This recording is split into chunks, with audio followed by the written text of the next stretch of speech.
Welcome, and in this lesson, we're going to learn how to create a multi-region origin for our CloudFront CDN. So let me present this problem to you. You are delivering content around the world. CloudFront helps you get those static assets closer to those end users, and it caches it. However, let's say that end user is in India, or in Singapore, or in Africa. And the edge location needs to make a request to the origin. Well, if your origin is all the way back in the United States, even though it's on AWS's network, there's inherent latency from the time it takes to get from the edge location in one of those countries all the way back to the United States, or vice versa. So how can we design a CloudFront architecture that actually considers it multi-region origin design? And that's what we're going to do today. And we're actually going to do it hands-on and walk through this entire process. We're going to very simply launch out an EC2 instance. I'm going to just download a PDF file, and that's going to be what we deliver via our CDN. We're going to copy our EC2 AMI after we build this out to two different regions, build out our CloudFront distribution, and then configure our Route53 to work with it, because these are the tools that we're going to use. So I'm going to go ahead and launch an instance. I'm going to very simply keep it my Amazon Linux. I'm going to keep it a T2 micro. I'm just going to select the subnet. I am going to go ahead and enable it so it can be public. And then we're going to go ahead and continue. So we'll go to add storage, and we're just going to breeze through all of this. I'm going to make sure I can connect to it via SSH. I'm also going to go ahead and add in port 80. And the reason I'm going to add in port 80 is because we're going to deliver our content over port 80 from our CDN. So we're also learning how to use an origin that's not necessarily an S3 origin, because we know that CloudFront can use origins, whether they're custom origins on premise, which is a great way of creating a hybrid architecture, or whether it is EC2 instances. So I'm going to go ahead and create a new key pair. We're going to call it CloudFront. I'm going to download my key pair and launch my instance. And we're going to go ahead and just let this launch. Go ahead and connect to our EC2 instance. So I am going to go ahead and work as the sudo user, and I'm going to do a yum install httpd, because we're going to serve this from the Apache web server. Now, we know that by default, the Apache web server is going to serve information from /var/www. So let's look inside of there, and let's go ahead and go into our HTML directory. And I'm just going to download a wget file. And I'm actually going to download just something we have from a Linux Academy lab. It's going to be what's called a template. And that URL is going to be http://labfiles.linuxacademy.com/aws/aws-pro-course/cloudformation/app-a.template. And so now let's test and see if this is going to work for us. We're going to take the IP address as always, and we're going to open it up in our browser and make sure we can access it. If not, we'll need to modify some of our information. We'll also need to make sure that we start our HTTPD service. So we'll do a service HTTPD start. So now that it's started, we'll come back and we'll hit refresh. We see that here's our page. And so if we add on a /appa.template, it does download it successfully for us. So now that we know this works, I'm going to do a check config. We're going to put it on levels 3, 4, and 5. We're going to turn on HTTPD on. So this way, when our instance starts, our HTTPD service should also start. So now let's go ahead and create our AMI. So I'm going to do create image, and I'm going to call it my CDN origin AMI. And we'll paste it in there. And we'll wait for this to successfully create going forward. So we see that our AMI is now available. Let's go ahead and copy this AMI to a secondary region. Now I'm going to do it relatively close so it goes quickly, but in theory, I would be doing this to some place in like Sydney or Singapore or Europe. So I'll go ahead and copy that AMI over. We'll hit done. Well, now that that's copying, we already have one set up and officially working. We already know that this works for us, so now what we need to do is we need to configure our CloudFront distribution. So I'm going to go ahead and look for CloudFront and open that up. I'm going to create a new distribution. This is going to be a regular download distribution, and so we'll go ahead and select Get Started. So here, we're going to set the origin domain name. The origin domain name is actually going to go to a Route53 address. Instead of sending it to a load balancer, again, we can use CloudFront to send resources to anywhere. right? So our origin could be an on-premise. We could still use Route53 and enable something like latency-based routing like we're going to in this lesson and still send it to on-premise resource. No, we can't do that. So since we're going to do this as a host name, I'm going to do the host name of global.linuxacademylab19.com.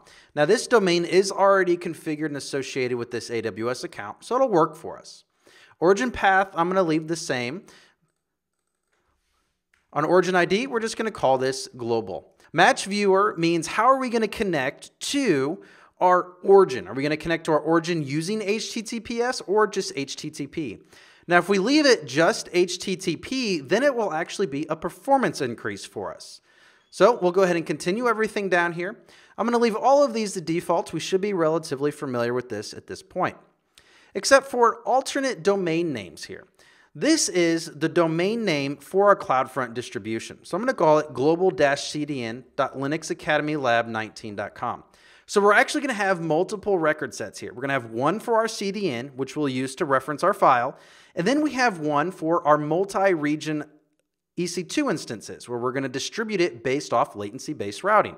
So the CloudFront edge location will actually look at our global.linuxacademylab19.com domain. It'll do latency-based routing check, and then it'll route the request to the origin that's closest to the edge location.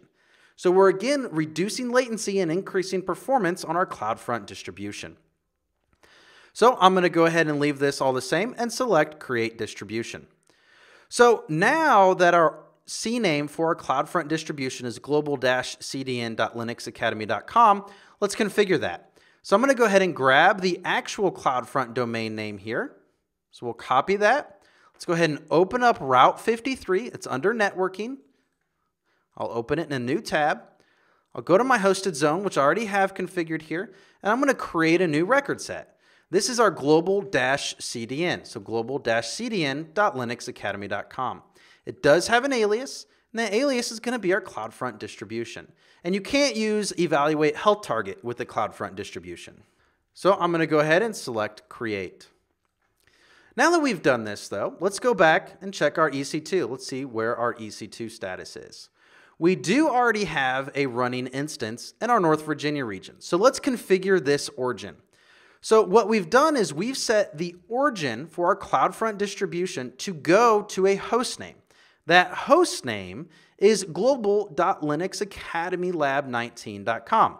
See, it's going to go here. Instead of an alias to an S3 bucket or an IP address or an elastic load balancer, it's going to go to a Route53 domain.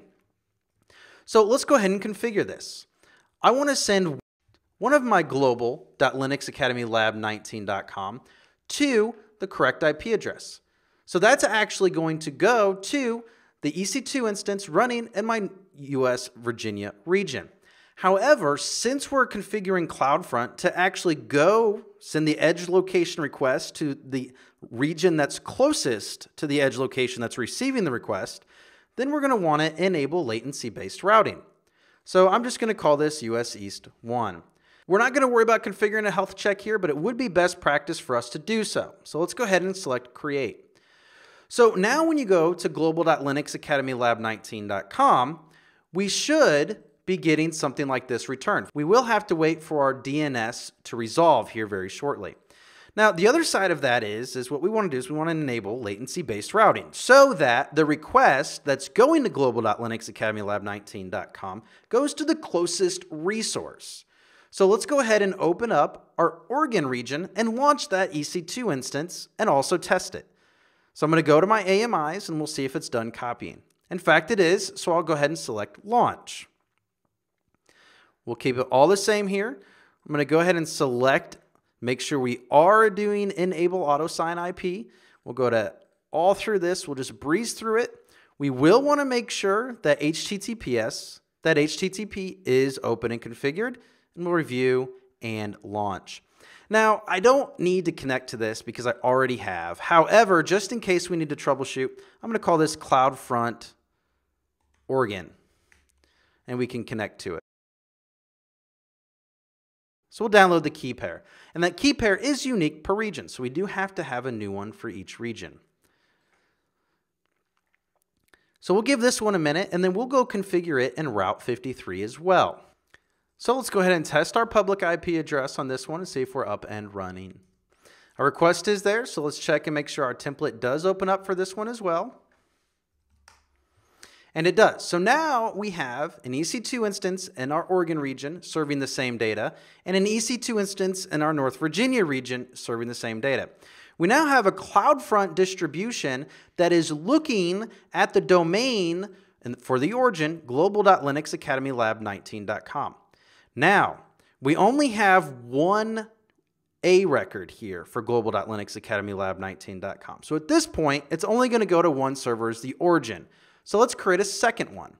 So I'm going to create it as global. It's going to be the same name, and I'm going to go ahead and enter in the value of my IP address for my Oregon region. So we'll select the IP address, go to Route53, enter in that in the value, and then we're also going to select latency.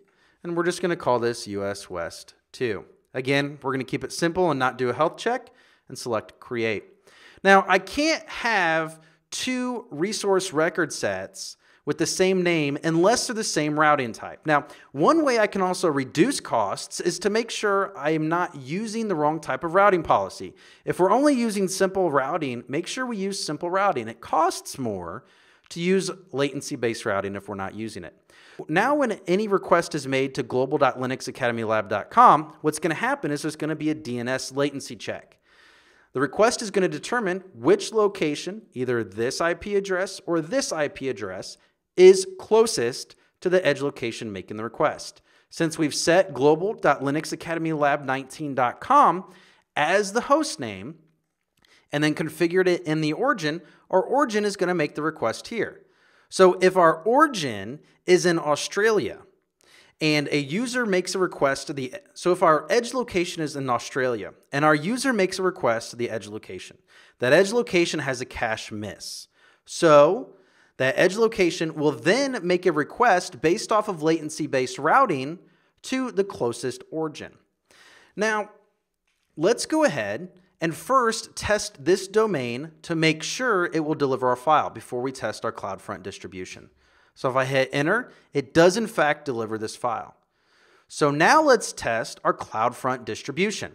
So our CloudFront distribution URL was configured as global-cdn.linuxacademylab19.com.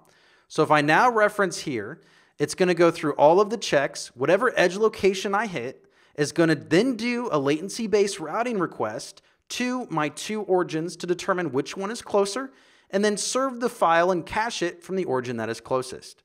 So let's make sure that our CloudFront is done creating, because sometimes it does take a little while. So it is still creating, but let's see if it's created enough for it to work. We'll hit enter, and what happens? It does, in fact, open up. So to prove it, I'm going to open up linuxacademy.com. We'll go to this URL, and then what's going to happen is we'll paste it in here. This is our CloudFront distribution URL with our custom origin. We'll hit enter, and it serves our file. So that concludes it for this lesson. Great job. Go ahead and complete this lesson.